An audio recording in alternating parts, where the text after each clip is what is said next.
प्रियजनांनो, कसे आहात? तुम्ही आनंदित आहात का? आज सकाळी कसे वाटते? प्रभूची दया रोज नवीन असते, म्हणून आपण त्या दयेचा विचार करावा आणि प्रभूचे स्तुती करावी. प्रभूच्या कृपेनेच नवीन दिवस पाहण्याची संधी मिळते, नाही का? प्रभूच्या कृपेनेच आपण सकाळी जिवंतपणे उठतो, नाही का? रुग्णालयात जाऊन बघा, खूप लोक हातपाय वापरता अंथरुणावर खिळून पडलेले आहेत. ते म्हणतात, काल रात्री तो कोणतीही अडचण येता झोपला, पण सकाळी उठल्यावर त्याला हात किंवा पाय हलवता आला नाही. अशा कितीतरी लोकांना आपण पाहत आहे. मग आपण सकाळी चांगल्या आरोग्यासह उठतो, ही त्याची कृपा आहे.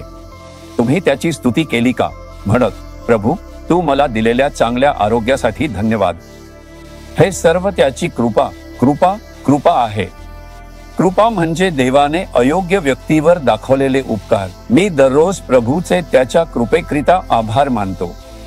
मी फक्त त्याच्या कृपेवरच अवलंबून आहे. त्याने मला वचन दिले आहे की तो आपली कृपा माझ्यापासून कधीही दूर करणार नाही. या विश्वासावर मी धावतो.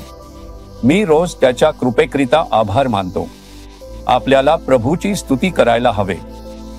आपल्याला प्रभूच्या चांगुलपणासाठी, प्रभूकडून मिळालेल्या आशीर्वादांसाठी, बरे होण्यासाठी आणि मुक्तीसाठी प्रभूची स्तुती करणे आवश्यक आहे. तुम्हाला माहित आहे का, यापेक्षा अधिक महत्वाचे काय आहे? स्तोत्रकार स्तोत्रसंहिता 66 वचन 20 मध्ये असे म्हणतो, देवाचा धन्यवाद होवो, त्याने माझी प्रार्थना अवमानली नाही, त्याने आपली माझ्यावरची दया काढून घेतली नाही. प्रभूने माझ्या प्रार्थना दूर केल्या नाहीत. मी जेव्हा जेव्हा प्रार्थना केली तेव्हा त्याने मला उत्तर दिले. त्याबद्दल धन्यवाद. तुम्ही तुमची कृपा माझ्यापासून दूर केली नाही, त्याबद्दल धन्यवाद. या दोन्ही गोष्टींसाठी तुम्ही देवाची स्तुती केली पाहिजे. तुम्ही माझ्या प्रार्थना दूर केल्या नाहीत, उलट त्यांना उत्तर दिले, त्याबद्दल धन्यवाद. तुम्ही तुमची कृपा माझ्यापासून दूर केली नाही, उलट माझ्यावर कृपादृष्टी ठेवली, त्याबद्दल धन्यवाद. विचार करा आणि पहा, त्याच्या कृपेने आपण नष्ट झालो नाही. आपण किती संकटांना सामोरे गेलो. आपल्या भोवती किती लोक होते. सैतानाकडून किती संघर्ष झाले.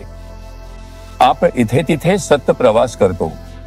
आपल्याला अनेक अपघातांची माहिती मिळते, पण आपण जिवंत आहोत आणि सुरक्षित आहोत, हे त्याच्या कृपेनेच आहे. म्हणा, प्रभू, तू तुझी कृपा माझ्यापासून दूर केली नाहीस, त्याबद्दल धन्यवाद. माझ्या प्रार्थनेचा आदर करून तिला उत्तर दिल्याबद्दल धन्यवाद. कृतज्ञतेने त्याची स्तुती करा. तुमच्या आयुष्यात एक चमत्कार घडेल. कृपा तुमच्यापासून दूर जाणार नाही. प्रभू, तुम्ही प्रार्थनेत मागता ते सर्व तुम्हाला देईल. तुम्ही जे मागत आहात ते आजही तो तुम्हाला देईल. सर्वप्रथम त्याचे आभार माना.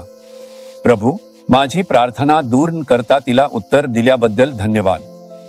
तुझी कृपा दूर न करता तुझ्या कृपेने मला आधार दिलास आणि मार्गदर्शन केलंस, त्याबद्दल धन्यवाद. आज माझ्या प्रार्थनेला उत्तर दिल्याबद्दल आणि चमत्कार घडवल्याबद्दल धन्यवाद.